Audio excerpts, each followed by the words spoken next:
It's been a few months since I've read some cabin stories, so I think it's time once again to explore the horrors that sometimes happen to those that simply wanted to get away for a while at a nice little cabin.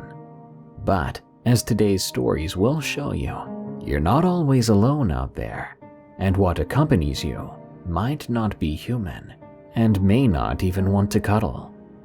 Enjoy these allegedly true cabin horror stories, and be sure to send me your scary stories so I can narrate them. Just go to darkstories.org. I'm looking for stories about the Smoky Mountains. Now, let's begin.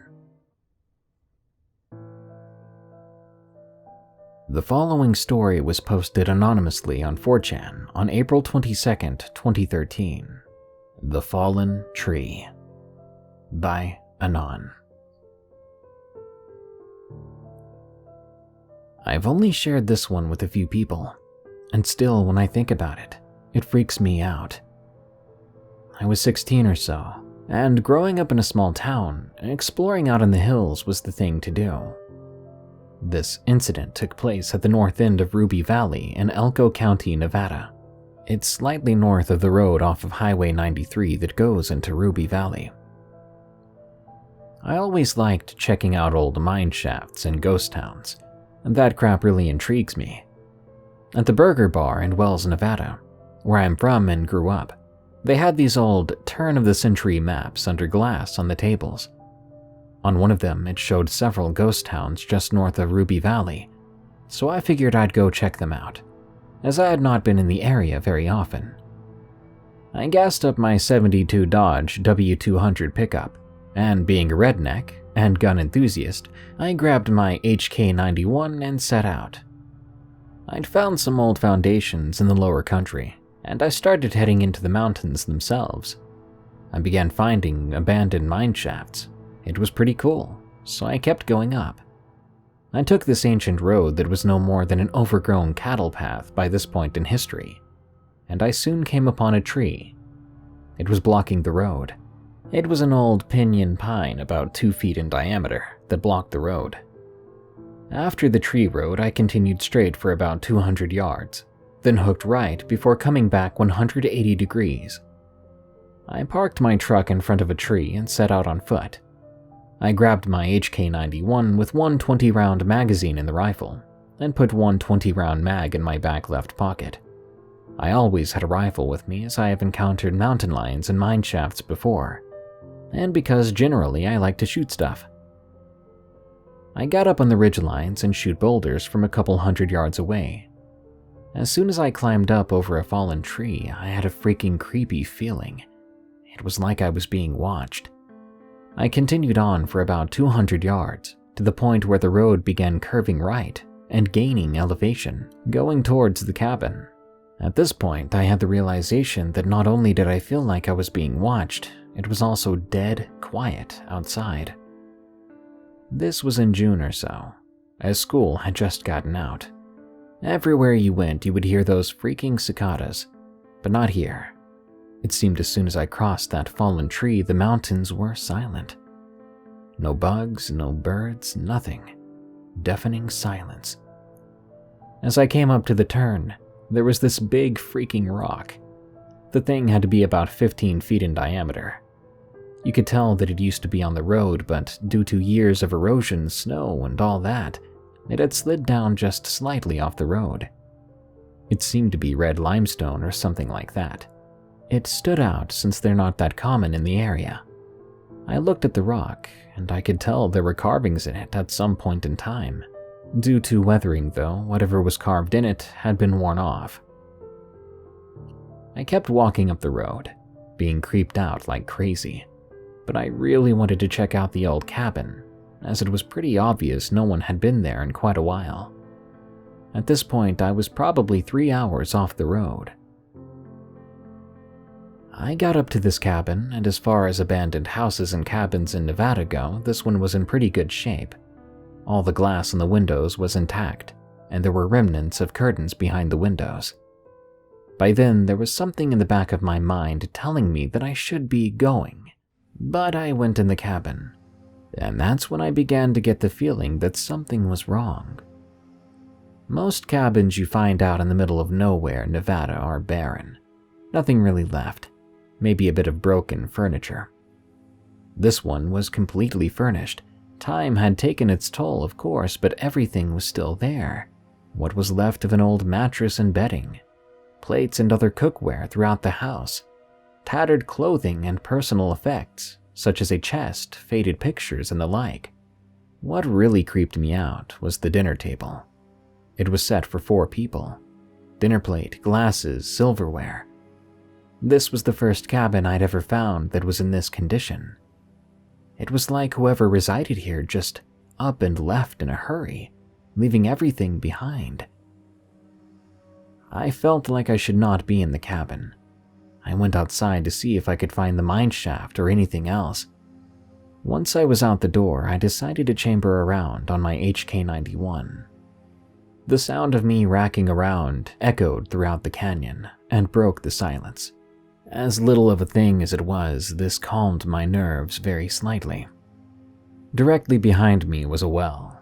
It was still intact, and as I got closer, it sounded like there was noise coming from it, like a slight breeze rustling through it. When I was within about 30 feet of it, I started to smell something. It was absolutely putrid. Something had definitely died in that well.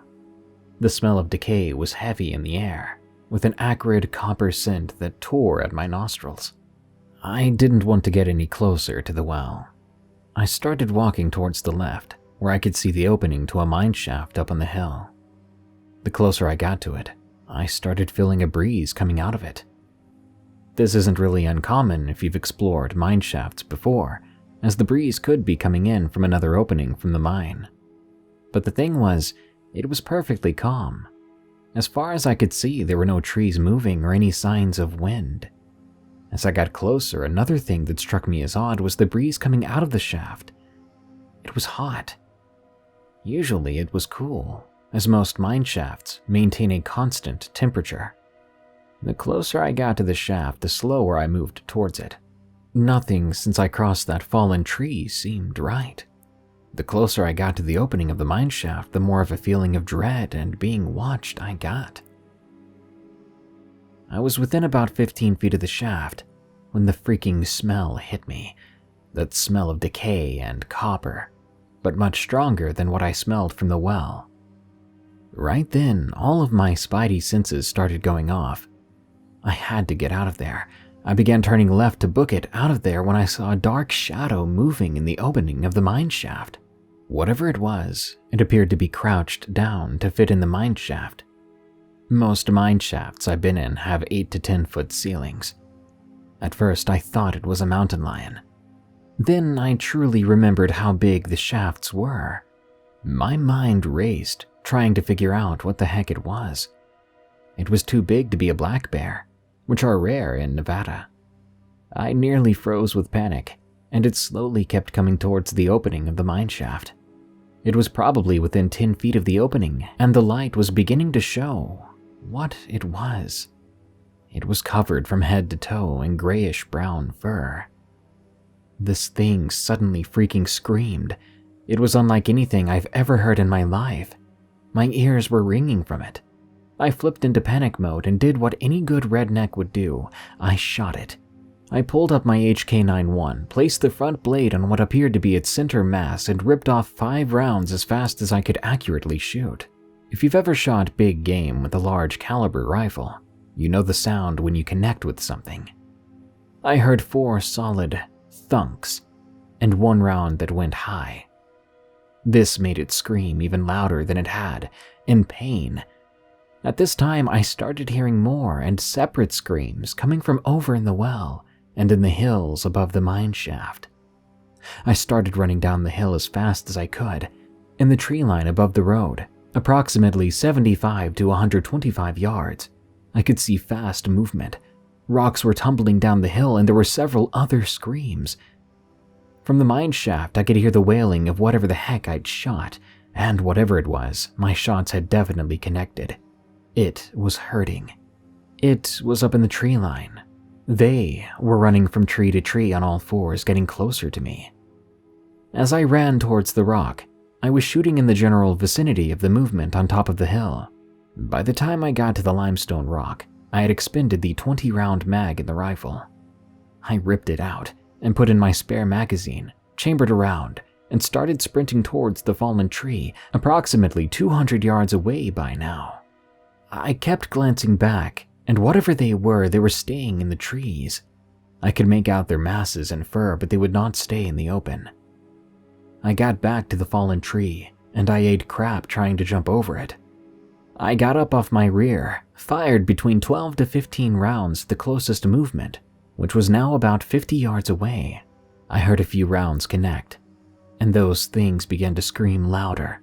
Between the screaming and gunshots, my ears were damn near dead. I opened the door of my truck and got the heck in, starting it up as fast as I could.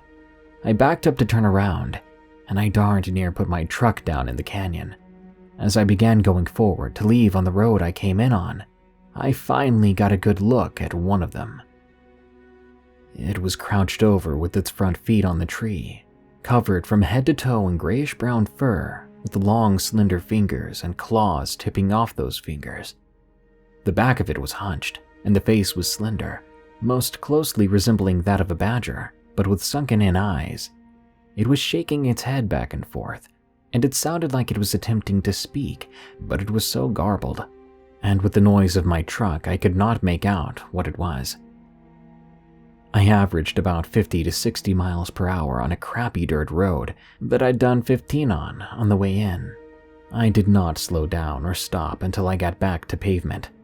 By then I was so shaken, I had to stop and collect myself. I got back to town, and I was in a bit of shock. My dad had been a guide in the Ruby Mountains for about 20 years. He asked me how my trip went and where I went.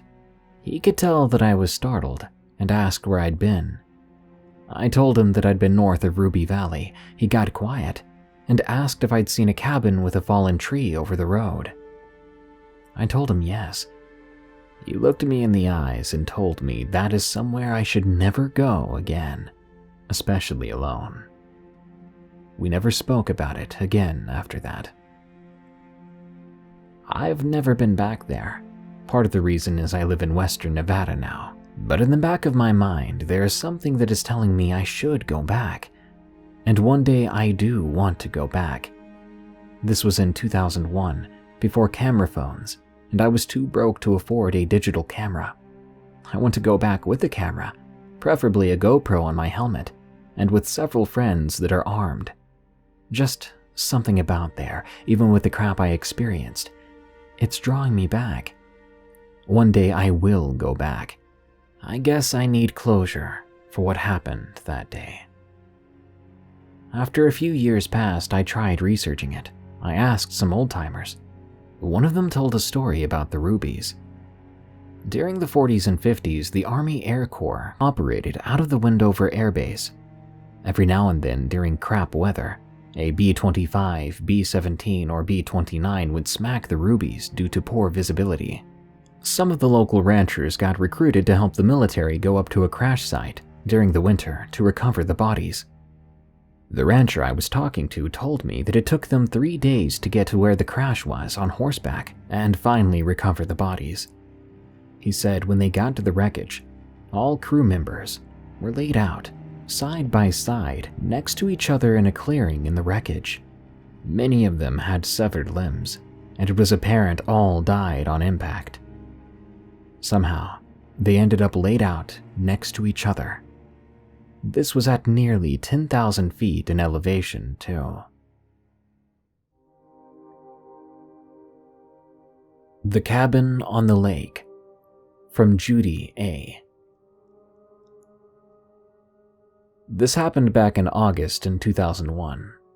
I was 14 years old and about to start high school when Dad took me and my older sister, let's call her Ruth, fishing in Canada. My dad was in the New York textile trade and had a business contact in Montreal. They planned to bond over fishing in northern Quebec. The Canadian friend was taking his teenage son, so Dad was taking his 2 middle daughters, me and Ruth. We were really close, and were generally called the partners in crime by our parents, from how often we got into trouble. So Mom thought us being in the wilderness would be harmless. Our destination was a 2-day drive from New York City. We drove to Montreal on the first day, and the next morning we met up with Dad's business buddy, then drove north. I mean, way north, too. It was lovely to look at, but it was the part of Quebec where speaking English was rare. Ruth had 2 years of high school French, and I had some junior high stuff. Dad was fluent, and the waitress at the place where we stopped for lunch was tolerant of our mistakes, because we were trying our best to get it right. A couple of hours after stopping for lunch, we left the main highways and were soon on the road, where it seemed to be just us and our 2 SUVs and trucks from local loggers. Ruth and I thought it was cool to see these big trucks roll past with huge tree trunks on them. I mean, we were 2 girls from the suburbs, and people really did that. Ruth and I joked about finding cute lumberjacks. We were still giggling about that when we pulled into the place that handled the fishing. Dad bought some fishing licenses, and we loaded everything, including food, into the company's boat and headed down to the river. It was really picturesque. I mean, deep forests, mountains in the distance, the clear lake, and no sound except for the motor of the boat. We passed a few cabins on the shore. Each had a little dock and a few rowboats tied up to them. A few had smoke coming from their chimneys. We kept on going south, deeper across the lake. Dad had told us we were going to a cabin on a lake. What he didn't tell us was that it was a cabin on a lake. Like it was on an island in the middle of the lake, and the only way to reach it was by boat. The island was flat and barely large enough for the cabin, a woodpile, and the dock with a couple of rowboats on it. The closest land was a couple of 100 feet off. Cute lumberjacks? We weren't even going to get close to a squirrel. The boat pulled up to the small wooden dock on the island, and we offloaded the supplies. To be fair, the cabin was pretty nice. Bunk beds and a wood stove. We settled in and started work on dinner, tinned stew. We tried to get to know the son of Dad's contact. He was 15 years old and kind of an awkward nerd. We all walked around on the shore of the island and tried to be friendly, but behind his back, Ruth and I kept rolling our eyes. The things we did for Dad, we thought. We went to bed early. There wasn't any TV or anything, so why not? And we needed to get up early after all. So we were in bed at a time that in New York would have us complaining. There was still lots of giggling between us until Dad complained and Ruth said, "This is why boys don't have slumber parties," which caused more laughing. We got up before dawn and had breakfast, bacon, toast, and coffee. I hate eggs. And even with the morning chill, the lake looked wonderful in the gray light, with mist rolling over the surface. We headed out into the lake in 2 rowboats, and I discovered I really hate fishing. The dads were getting on great, which was the point of the trip, and the Canadian guy kept trying to talk to Ruth, ignoring the fact we'd both told him we both had boyfriends back home. Me, I tried to catch a fish and prayed to God Dad wouldn't want to teach me how to gut it if I did catch one. For the record, I did catch a fish. I caught 1 fish during the whole time we were there, and it was the largest any of us caught. It was a big pike. Everyone else caught a couple of fish, enough for a few meals, and we headed back to the island cabin for lunch. I had no interest in going back on the lake in the afternoon, and told Dad I'd look after the cabin, keep the fire going, and prep dinner. I guess Dad knew I'd given it a good try, and if I was willing to stay behind, that would be enough. Ruth looked at me pleadingly, since she'd be alone in the rowboat with that guy. But I wasn't going to back out just to float out there. Everyone else went back to torture fish, and I straightened up the cabin, fed the fire, and went outside. It was so peaceful. There was no sound. And that's when things got weird. I was gazing at the shore and realized there was no noise. No bird song, no nothing. The undergrowth out there was so dense I don't think you could get through it. I was looking upon land that I didn't think any white man had ever tread on. But there was something there, tall and humanoid, in the shadows, looking at me. I couldn't get a good look, and I'd almost convinced myself it was my imagination running wild, when the figure moved. It wasn't much, but it was enough to let me know that I'd seen it move. It was tall, and the head seemed like a deer. But do you get deer that stand 6 or 7 feet tall at the shoulder? Then it moved again, and I realized it was on 2 legs, not 4, and it was staring back at me. I was extremely glad there was a lake between us. This thing gave off a feeling of hostility. I wanted to run back and barricade myself in the cabin until Dad came back, but I stood my ground. Once again, I reminded myself there was a whole lake between us.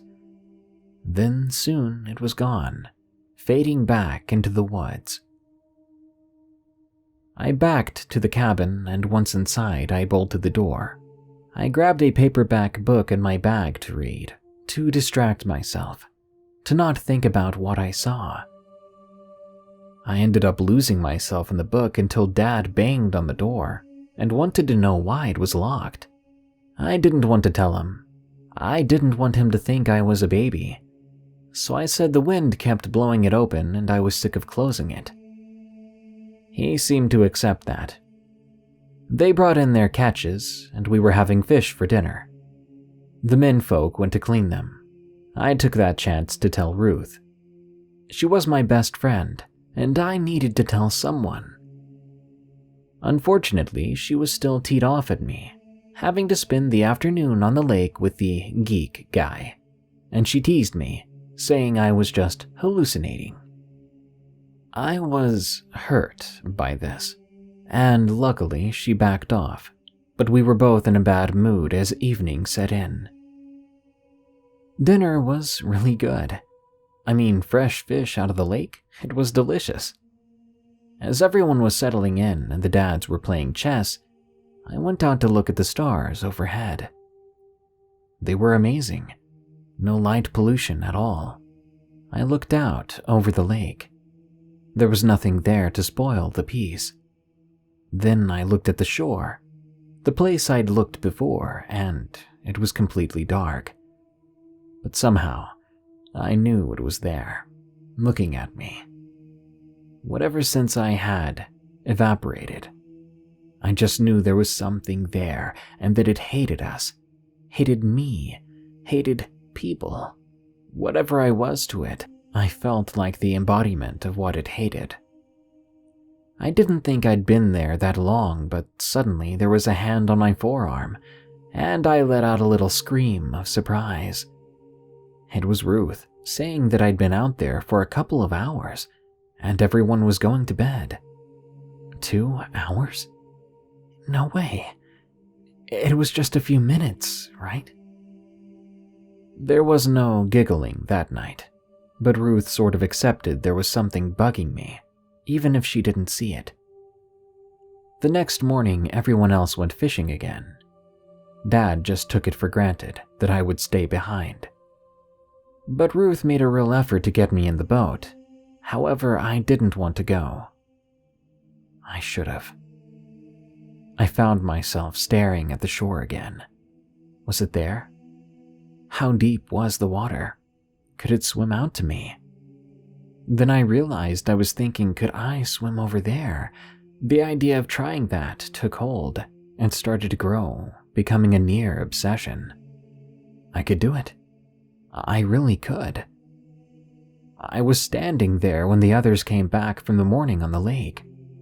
By now, Ruth was really worried about me, and when I asked about swimming, Dad looked at me like I was nuts, saying it was far too cold to be doing that. We would be leaving that afternoon. and I kept standing, staring at the dense woods, where no white man or woman had set foot, and wondered what could happen if I was the first. I was really glad when we got back on the boat to go back to the cars. Less than a month later, I was in high school, and 9/11 happened. The world changed around me. Since then, I've been in lots of woods, and I even became involved with my church's youth league. But I've never been in woods as primal as the ones in Canada. I wonder what would happen if I ever find them again.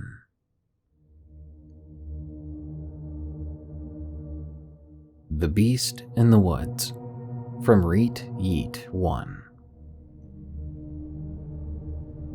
I've lived in the woods for a while now, and it's been nice. As beautiful as it was, I've now run into something not as nice. It began as something here or there. Something would vanish mysteriously and I would not end up finding it. But then it started to get a little worse. You see, I have this chicken coop because I thought it would be fun to raise some chickens and get some eggs out of the whole ordeal. But about 3 to 4 months ago, they would start to go missing. Well, I hate to say it, but I think I finally found what has been taking them. Throw back to about 3 weeks ago. I was shutting my place down one night, around 1:30 to 2 a.m. I was just locking up the place when the automatic lights near my shed went on. I thought to myself that this is weird, but it was probably just a wild animal snooping around. At this point, I had reinforced the chicken coop, so at this moment I wasn't too scared, and I just wanted to see what was snooping around my house. I peeked out the window and saw something similar to a wolf, but something about it was just really wrong. I couldn't yet tell what was wrong with it, but all I knew was that I didn't like it. I watched helplessly as it got into the coop, which I just thought was impenetrable for anything other than a human. After it made its way into the coop, I stood there, dumbfounded at what I saw. A moment later, the thing exited the coop. I couldn't believe my eyes. The creature was standing on its hind legs. I was a heck of a lot more confused by this when, bless his heart, my dog let out a snarl at the creature. Before I could react, the beast was looking at us. My dog instantly stopped and slunk down. I followed suit quickly. I quietly called for my dog to come to me, and we hunkered down in my bedroom. Thankfully, my room is on the second floor, so I thought I wouldn't have to worry about that thing seeing us. I locked my door and put my dresser in front of the door, hoping if that monster found its way inside, I'd be able to hold it at bay for at least a while. I have a decently powerful shotgun, a Remington 870, if you're interested. I grabbed it and loaded it, just in case. So there I sat on my bed, gun in hand, with my scared dog, listening to that thing pace and grunt around my house throughout the night. At daybreak, I slowly moved the dresser away from the door and slinked downstairs, looking out my windows around the cabin, and I saw nothing. I let out a sigh of relief and called my dog down. Because screw this place and screw these woods, I grabbed the keys to my Jeep and left.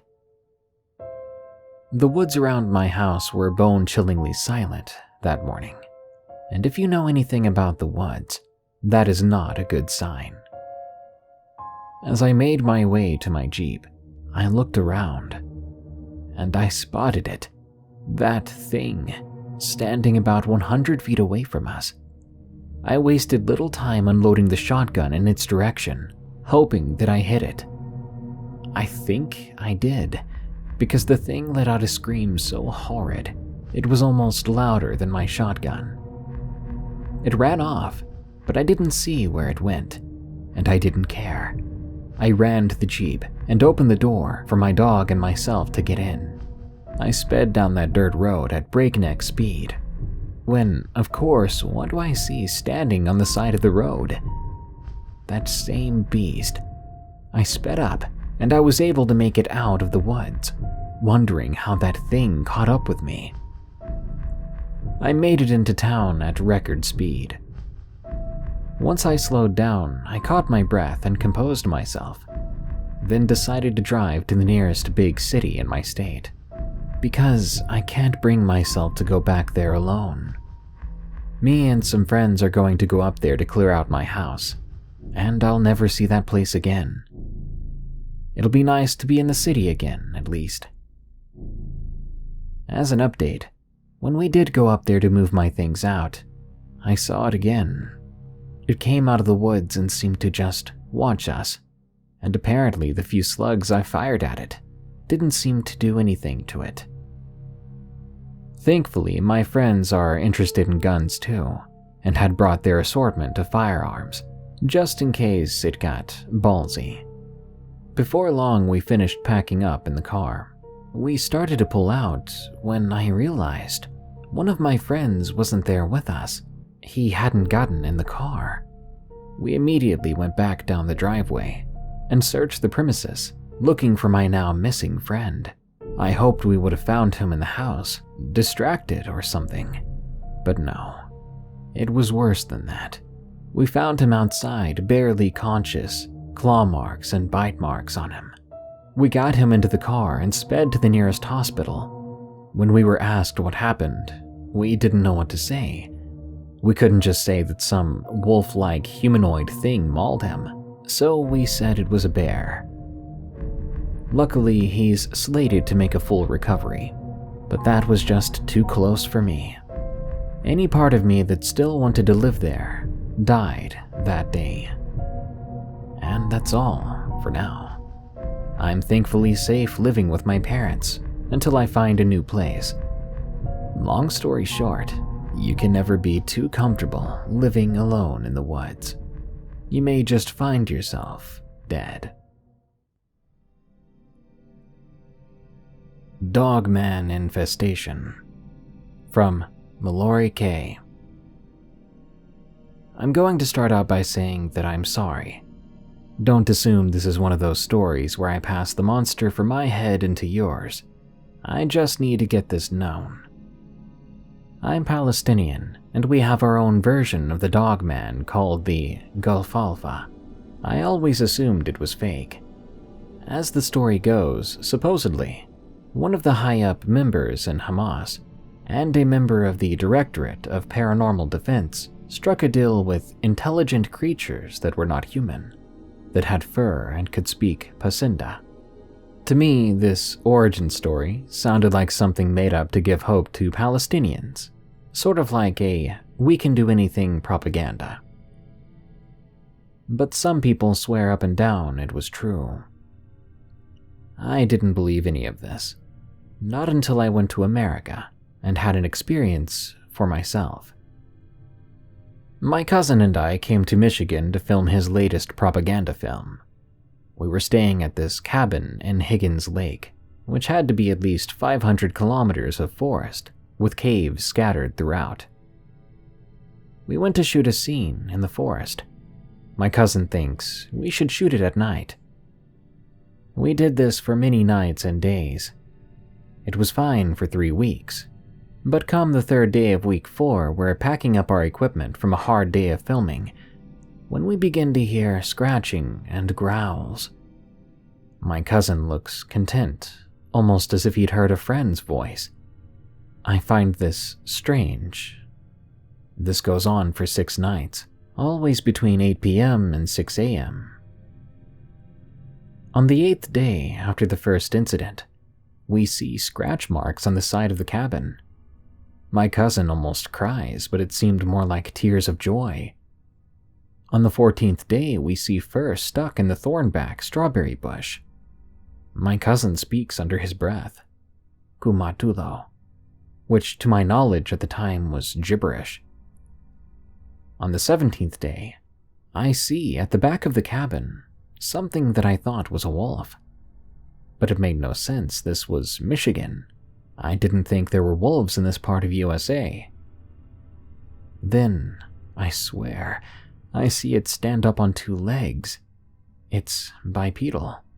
My cousin comes into my room and says to me, "Mulori, are you need be of the sleep?" He doesn't speak good English. I reply, telling him what I just saw. He sits me down and tells me the same story he always told me, that Palestine made a pact with the Gulf Alpha.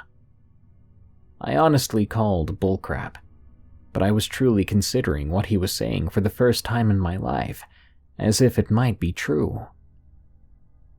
The 28th day was the worst. My cousin calls me outside to watch the stars, as we don't get much of that in Palestine. When I go outside, this creature comes around the bend. At first I don't see it, but I hear a familiar phrase, "Fala majirka gudar mayari basura." That is Pasinda for, "It's been so long, friend." My cousin stands up and says again, "Guma dulo," and starts to approach this beast. That's when I realized my cousin was a maniac, not only a psychopath, but a suicidal idiot. After what felt like hours, but was probably closer to 5 seconds, my cousin spoke in Pasinda again. "Ha pire camarade," or "Hello, comrade." And this wolf begins speaking in Pasinda. I don't know what was said because I was too terrified and confused. As soon as I'm about to run away, my cousin stops me, telling me not to run. My cousin then bends down to say something. I realize then there were 2 smaller figures too. What he says I didn't hear, but then he says, "Pasfa kalul hirda," or "May we meet again." At that moment, I understood his story might be true. We had something to do with them. He wasn't a liar or a suicidal idiot. He behaved as a savior or family to them. The fact that these Dogman stories involve assaults or even death, I can't help but feel at fault. Now you understand why I apologized. We Palestinians believe these things to be intelligent, emotional beasts, and that we may have something to do with this infestation. I do believe my cousin did what was best for them, but not for humanity. I can't explain why, but he has an unrealistic attachment to these beasts.